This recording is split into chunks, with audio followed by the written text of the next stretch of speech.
আবু বকর রাদিয়াল্লাহু আনহু ইসলামের প্রথম খলিফা। তিনি ছিলেন রাসূল সাল্লাল্লাহু আলাইহি সাল্লামের জীবনের ঘনিষ্ঠ বন্ধু এবং সবার আগে ইসলাম গ্রহণকারীদের মধ্যে অন্যতম। হিজরতের সময় রাসূল সাল্লাল্লাহু আলাইহি সাল্লামের একমাত্র সঙ্গী ছিলেন আবু বকর। গুহা থাওরে যখন কুরাইশরা খুব কাছাকাছি চলে আসে তখন আবু বকর বলেছিলেন, ইয়া রাসূলাল্লাহ, যদি তারা নিচে তাকায় তাহলে তো আমরাই ধরা পড়ে যাব।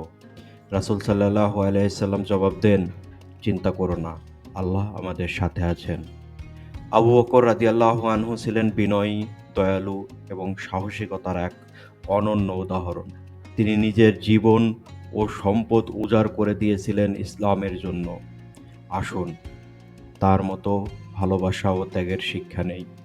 আবু বকর রাদিয়াল্লাহু আনহু এক অনন্য নাম, ইতিহাসের পাতায় সোনালী অধ্যায়। ইনশিকার